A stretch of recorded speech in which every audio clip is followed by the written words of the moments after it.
Today in the episode, Ukraine regains over 200 square kilometers in 5 days, the fastest advance by Ukrainian forces in more than 2.5 years. Drone attacks Russia, oil refinery ablaze, 5 airports closed, and power cuts reported in Kazan. Russian oil energy exports face significant problems as buyers refuse to buy Putin's sanctioned fuel. Ukraine recaptured 201 square kilometers of territory from Russia in 5 days last week, its biggest gain in 2.5 years, according to AFP analysis of data from the Institute for the Study of War. Experts from the institute said Ukraine likely took advantage of a recent shutdown of Russian forces' access to Starlink. The recaptured area is almost equivalent to the Russian gains for the entire month of December. The recaptured land is concentrated mainly around 80 kilometers east of the city of Zaporizhia. In an area, there Russian troops have made significant progress since the summer of 2025. These Ukrainian counterattacks are likely leveraging the recent block on Russian forces' access to Starlink, which Russian military bloggers have claimed is causing communications and command and control issues on the battlefield. Institute for the Study of War. Yuri Ignat, head of the Communications Department of the Air Force Command, denied information from a French intelligence online about the alleged participation of foreign pilots in protecting the skies of Ukraine. He added the publication may spread Russian narratives. There is no direct evidence of Russian funding or influence, but intelligence online has sometimes been criticized for the specifics of its content. Some Ukrainian think tanks, including the Democratic Initiatives Foundation, have noted that the publication's materials occasionally feature narratives that are favorable to the Russian Federation. Yuri Ignat, head of the Communications Department of the Air Force Command.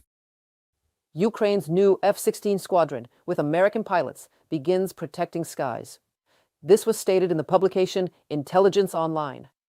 The squadron was created in recent weeks under strict secrecy to operate the new F-16s. This unit plays a central role in protecting the airspace over the Kiev region, which faces constant Russian attacks. The squadron includes American pilots with extensive combat experience in Afghanistan. Some of them also recently participated in operations in the Middle East before joining Ukraine's defense. Dutch pilots have also joined. They have trained in elite European air combat schools, specializing in modern interception tactics and high-tech aerial warfare. Unlike Ukrainian pilots who are integrated into the classic chain of command, the Western pilots, who no longer serve with their respective national militaries, operate under temporary contracts with a status similar to specialized contractors. These involve 6-month rotations, renewable according to operational needs. They do not hold any official rank within the Ukrainian hierarchy, despite their past careers, and do not appear in publicly available lists of personnel. Intelligence Online. Meanwhile, the Ukrainian air defense system, during last night's massive attack, destroyed all 20 cruise missiles Russia has launched. 4 Iskander-K cruise missiles and 1 Kh-59-69 guided air-launched missile were also intercepted. Russia has also launched almost 400 drones. The Air Force of the Armed Forces of Ukraine recorded hits only by 4 ballistic missiles and 18 drones. Drones attacked several Russian sites last night. According to Telegram channels linked to Russian security services, Krasnodar Krai had been under attack. Local residents reported hearing more than 10 explosions near the village of Ilsky, after which a large-scale fire broke out at the local refinery. It is one of the key oil processing facilities in Russia's southern federal district. It has a capacity of more than 6 million tons of oil per year. The refinery produces diesel fuel, petrol, and fuel oil, which, due to its proximity to Black Sea ports, are actively used to support logistics for Russian forces in Ukraine. Meanwhile, drones attacked the Republic of Tatarstan. Eyewitnesses reported bright flashes in the sky and the sound of blasts, after which the electricity supply was cut in one district of Kazan. 5 airports were closed due to drone attacks. A new round of trilateral negotiations between Ukraine, Russia, and the United States is set to begin in Geneva. The Ukrainian delegation arrived in Switzerland yesterday and was followed today by U.S. representatives, including Presidential Special Envoy Steve Witkoff and the President's son-in-law, Jared Kushner. The talks are scheduled for February 17th and 18th. According to the head of the presidential office and leader of the Ukrainian delegation, Kirilo Budanov, the primary objectives are to discuss pathways to ending the war and establishing a sustainable ceasefire. High priority will also be given to the prisoner exchange process. President Volodymyr Zelenskyy emphasized that Ukraine's interests and national security must be fully safeguarded throughout the negotiations. Наша делегація вже в Женеві. Our delegation is already in Geneva and preparing for the negotiations. Russia cannot resist the temptation of the last days of winter cold and wants to inflict painful blows on Ukrainians. The more of this evil comes from Russia, the harder it will be for everyone to reach any agreements with them. Partners must understand this. First and foremost, this concerns the United States. Soon we will mark a year of maximum diplomatic activity Ukraine has committed to.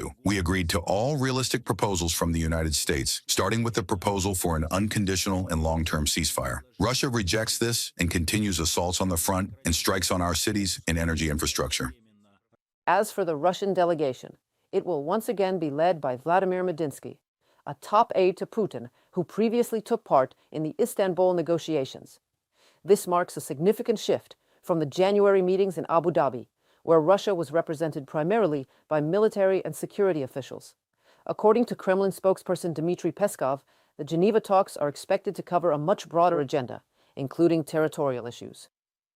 Volodymyr Zelenskyy has topped the Global Leadership Trust Index among Americans, according to the latest data from YouGov. The Ukrainian leader earned a total favorability rating of 42%. Following Zelenskyy in the rankings are Canadian Prime Minister Mark Carney and Mexican President Claudia Sheinbaum. The poll also highlights significant domestic disapproval for Donald Trump, who holds a negative rating of -16%. Russian oil producers may be forced to significantly scale back production in the coming months as export growth continues to slow down. According to data from the analytics, Russian seaborne oil exports averaged 3.8 million barrels per day in December, but that figure has plummeted by 1 million barrels since the start of February. Simultaneously, the volume of Russian oil in floating storage on tankers at sea has surged to record levels.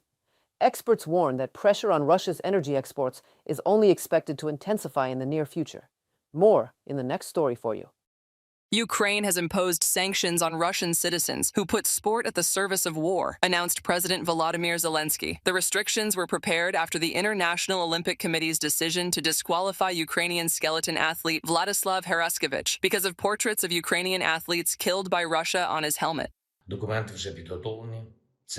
This Ukrainian sanctions package should be a signal to everyone in the world, a signal that you cannot simply turn a blind eye to supporting aggression. When Ukrainians at the Olympics are forbidden even to remember the victims of Russian aggression, that is definitely a global rollback from justice. We will restore justice. Now is the time to raise the price of war for Russia higher than ever before, believes the President of the European Commission, and the EU's 20th sanctions package will increase pressure on the aggressor, Ursula von der Leyen assured.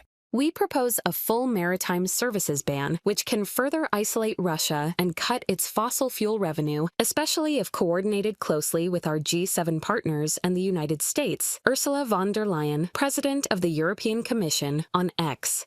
Danish Prime Minister Mette Frederiksen and Finnish President Alexander Stubb called for continued military and economic support for Ukraine, and strengthening sanctions pressure is a powerful tool to force the Kremlin to think about peace.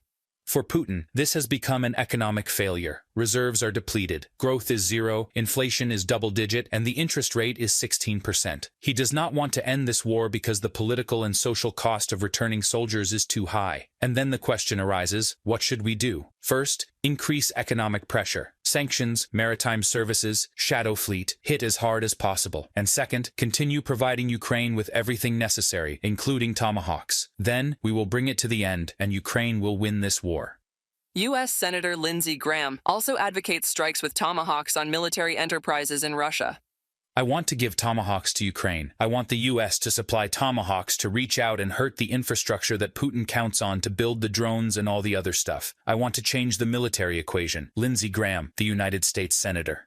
The most painful sanctions for the aggressor country have been those targeting its energy sector, experts believe. Moscow has practically lost the European market and will soon lose it completely. In 2021, we received 45% of our gas from Russia. Now we receive just over 10%, so we have significantly reduced supplies, but even 10% is too much. Therefore, this should also disappear. And by the end of this year, all LNG will be phased out. And then by the end of next year, the remaining pipeline gas will disappear. But alternative markets for Russian energy resources are also beginning to slump significantly due to Western sanctions. India in December reduced imports of Russian oil to a 2-year low. Thus, China has become the main buyer of Russian seaborne oil. But this has negatively affected the Kremlin's profits. That has depressed Russian oil prices to a discount of $9 to $11 a barrel below benchmark ICE Brent for January/February deliveries to China, the lowest in years for Urals, from a publication by Reuters. In economic terms, Russia can only rely on its own resources, use what it has, somehow sell it abroad, and use that money. But borrowing on international markets, receiving direct loans, credits, donations from countries on a bilateral basis, not to mention international organizations, Russia cannot do. Coordination of efforts between the EU and the USA can provide an additional effect, analysts believe. That is, it will further aggravate problems in the economy of the aggressor country and thus affect the Kremlin's ability to continue the war against Ukraine. Reported by Natalia Husak, Volodymyr Shtenhelov, UATV News. That's all for today's News Digest. If you found this breakdown useful, don't forget to like, share, and subscribe so you never miss the updates that matter. Leave your thoughts in the comments and stay informed, stay sharp.